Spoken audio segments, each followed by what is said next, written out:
एक जंगल के पास भगवान शिव का एक मंदिर था। वहां एक आश्रम में पवित्र ऋषि रहते थे और वो ऋषि महाराज मंदिर की देखभाल करते थे। वे भिक्षा के लिए गांव में हर रोज जाते थे और शाम को वापस आते थे। जब वे अपनी आवश्यकता से अधिक भोजन एकत्र कर लेते थे, तो बाकी का भोजन जंगल के जानवरों को खिला देते थे। उसी आश्रम में एक चूहा भी अपने बिल में रहता था और हर रोज कटोरे में से कुछ न कुछ भोजन चुरा लेता था। जब साधु को एहसास हुआ कि एक चूहा भोजन चोरी करता है, तो उन्होंने इसे रोकने के लिए सभी तरह की कोशिशें की। उन्होंने कटोरे को काफी ऊंचाई पर रखा ताकि चूहा वहां तक पहुंच न सके, और यहाँ तक कि एक छड़ी के साथ चूहे को मार भगाने की भी कोशिश की, लेकिन चूहा किसी भी तरह कटोरे तक पहुंचने का रास्ता ढूंढ लेता और कुछ भोजन चुरा लेता था।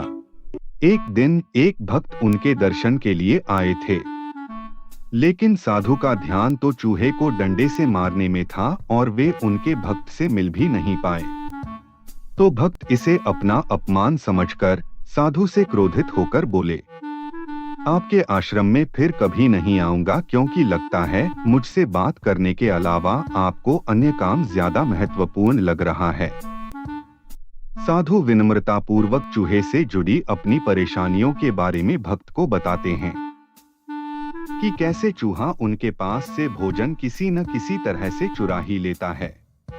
भक्त ने साधु की परेशानियों को समझा और सलाह देते हुए बोले, मुझे यकीन है कि इसने बहुत सारा भोजन जमा कर रखा होगा और यही कारण है कि चूहा अपने आप को बड़ा महसूस करता है और इसी से उसे ऊंचा कूदने की शक्ति मिलती है। चूहा जानता है कि उसके पास कुछ खोने के लिए नहीं है, इसलिए वो डरता नहीं है।